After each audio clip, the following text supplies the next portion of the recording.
ಎಲ್ಲರಿಗೂ ನಮಸ್ಕಾರ. ಹೇಗಿದ್ದೀರಾ? ನಾನಿವತ್ತು ಹೇಳುವಂತಹ ಕಥೆ ನಿಮಗೆ ಇಷ್ಟ ಆದರೆ ಒಂದು ಲೈಕ್ ಕೊಟ್ಟುಬಿಡಿ. ಹಾಗೆ ಸಬ್ಸ್ಕ್ರೈಬ್ ಮಾಡಿರದಿದ್ದರೆ ಸಬ್ಸ್ಕ್ರೈಬ್ ಮಾಡಿಸ್ಕೊಂಡ್ಬಿಡಿ. ಹಾಗೆ ಒಂದು ಕಮೆಂಟ್ ಕೂಡ ಹಾಕಿಬಿಡಿ. ನಾನಿವತ್ತು ಹೇಳುವಂತಹ ಕಥೆ ಒಂದು ಸ್ವಾಮೀಜಿಯ ಕಥೆ. ಒಂದು ಊರಿನಲ್ಲಿ ಒಬ್ಬರು ಸ್ವಾಮೀಜಿಗಳು ಇದ್ದರು. ಹಿಮಾಲಯಕ್ಕೆ ಹೋಗಿ ತಪಸ್ಸು ಮಾಡಿ ಸಿದ್ಧಿಯನ್ನು ಪಡೆದುಕೊಂಡು ಬಂದಿದ್ದರು. ತನಗೆ ದೊರೆತಂತಹ ಈ ಜ್ಞಾನವನ್ನು ಆ ಊರಿನವರಿಗೆಲ್ಲ ಹೇಳುತ್ತಾ ಇದ್ದರು. ಆ ಊರಿನವರು ಅಷ್ಟೇ ತಮಗೆ ಬಂದಂತಹ ಸಮಸ್ಯೆಗಳನ್ನು ಈ ಸ್ವಾಮೀಜಿಯ ಬಳಿ ಹೇಳುತ್ತಾ ಪರಿಹಾರ ಕಂಡುಕೊಳ್ಳುತ್ತಾ ಇದ್ದರು. ಹೀಗೆ ಈ ಸ್ವಾಮೀಜಿಯ ಪ್ರಸಿದ್ಧಿ ದಿನೇ ದಿನ ಹೆಚ್ಚುತ್ತಾ ಇತ್ತು. ಈ ಸ್ವಾಮೀಜಿಯ ಬಳಿ ಪರಿಹಾರ ಕೇಳುತ್ತಿದ್ದ ಜನರು ಸುಖ ಶಾಂತಿಯಿಂದ ಇರುವಂತಹ ವಿಷಯ ತಿಳಿದ ಆ ಊರಿನ ಜಮೀನ್ದಾರ ಕೂಡ ಆ ಸ್ವಾಮೀಜಿಯ ಹತ್ತಿರ ಬಂದವನೇ ಹೀಗೆ ಹೇಳಿದ, ಸ್ವಾಮೀಜಿ, ನನ್ನ ಹತ್ತಿರ ನನ್ನ ಮೊಮ್ಮಕ್ಕಳು ಮರಿಮಕ್ಕಳು ತಿಂದರೂ ಕೂಡ ಖಾಲಿಯಾಗದ ಸಂಪತ್ತು ಇದೆ. ನಾವೆಲ್ಲರೂ ತುಂಬ ಖುಷಿಯಲ್ಲಿ ಇದ್ದೇವೆ. ಈ ಸಂತೋಷ ಹೀಗೇ ಉಳಿಯುವಂತಹ ಒಂದು ಮಾತನ್ನು ಹೇಳಿ ಸ್ವಾಮಿ.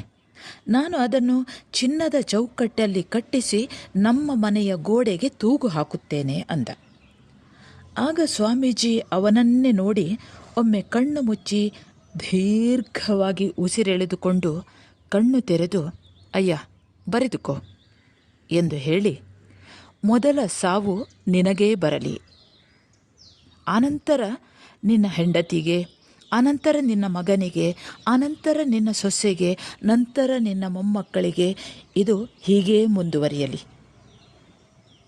ಈ ಮಾತನ್ನು ಕೇಳಿದ ಕೂಡಲೇ ಆ ಜಮೀನ್ದಾರನಿಗೆ ಎಷ್ಟು ಸಿಟ್ಟು ಬಂದಿತೆಂದರೆ ಆ ಸ್ವಾಮೀಜಿಗೆ ಬೈದು ಹೊಡೆಯಲು ಕೈ ಎತ್ತಿದ.